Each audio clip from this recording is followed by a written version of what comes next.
வணக்கம் ஸ்டூடெண்ட்ஸ். நம்ம இந்த வீடியோவில் கோல்ராஸ் லா ஃப்ரம் எலக்ட்ரோகெமிஸ்ட்ரி சாப்டர்லேருந்து ஒரு இம்பார்ட்டன்ட் டாப்பிக்கை பற்றி பார்க்க போகிறோம். கோல்ராஸ்ங்கிற சயின்டிஸ்ட்டு ஸ்ட்ராங் எலக்ட்ரோலைட்டுடைய மோலார் கண்டக்டிவிட்டியை ரொம்ப ஆராய்ச்சி பண்ணி கடைசியில் ஒரு லாவை டெரிவேட் பண்ணுறாரு.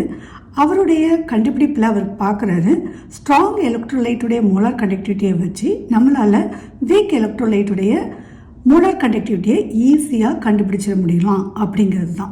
ஸோ ஃபஸ்ட்டு நம்ம டைமை வேஸ்ட் பண்ணாமல் கோல்ராஸ் லானா என்ன அப்படிங்கிறத பார்த்துருவோம். Kohlraa's law of independent migration states that limiting molar conductivity of an electrolyte can be represented as the sum of the individual contribution of anion and cation of the electrolyte. அதாவது என்ன சொல்ல வருதுன்னா, limiting molar conductivity of an electrolyte அதை நம்ம sum of individual contribution of anion and கேட்டயானுடைய எலக்ட்ரோலைட்டை வச்சு நம்ம கண்டுபிடிச்சிடலாம் அப்படின்னு சொல்லிட்டு சொல்ல வராரு. இப்போ எலக்ட்ரோலைட் அப்படின்னு சொன்ன உடனே நம்ம எல்லாருக்கும் நினைவுக்கு வருது NaCl தான் இல்லையா, ஸ்ட்ராங் எலக்ட்ரோலைட். இதில் individual contribution of anions and cations. அப்போது இதில் இருக்கிற கேட்டயான்ஸ் அண்ட் ஆனியான்ஸ் எழுதிடுவோம். Na+Cl- சோடியம் கேட்டயான், Cl- ஆனியானாக இருக்குது. இப்போது இதுக்கு மோலார் கண்டக்டிவிட்டியை சிம்பிளை பாருங்கள். எலக்ட்ரோலைட்டுடைய மோலார் கண்டக்டிவிட்டி நம்ம இந்த மாதிரி லாம்டா m நாட் அப்படின்ட்டு சொல்லுவோம். இது NaClக்கு ஒரு எலக்ட்ரோலைட்டுக்கு. அதே இண்டிவிஜுவல் அயான்ஸுடைய கண்டக்டிவிட்டியை மோலார் கண்டக்டிவிட்டியை நம்ம ரெப்ரசன்ட் பண்ணுறதுக்கு சாதாரண லாம்டா நாட் Na+. அதே மாதிரி ஃபார் Cl- சாதாரண லாம்டா நாட் Cl- இந்த மாதிரி ரெப்ரசன்ட் பண்ணுவோம். இது நல்லா நீங்கள் தெரிஞ்சுக்கிடணும்.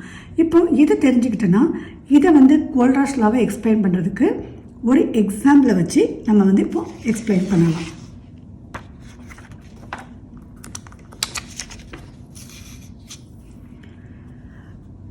இந்த எக்ஸாம்பிளை பாருங்கள்.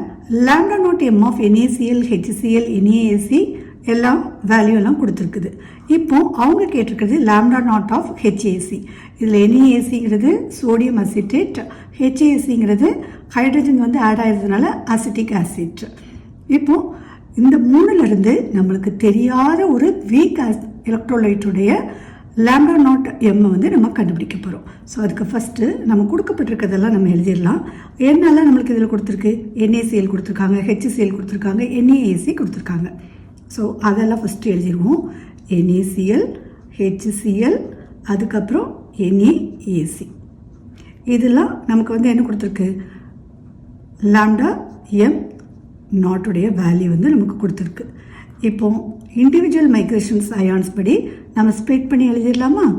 Lambda naught Na+ plus lambda naught Cl-.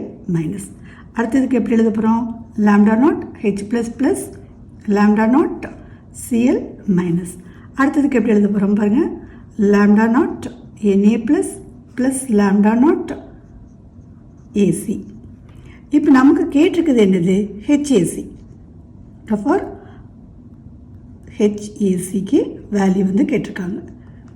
இப்போ H+, இது எப்படி ஸ்ப்ளிட் ஆகும், இது நமக்கு ஸ்ப்ளிட் ஆகுறது லாம்டா நாட் H+, அப்புறம் ப்ளஸ் லாம்டா நாட் AC- இல்லையா.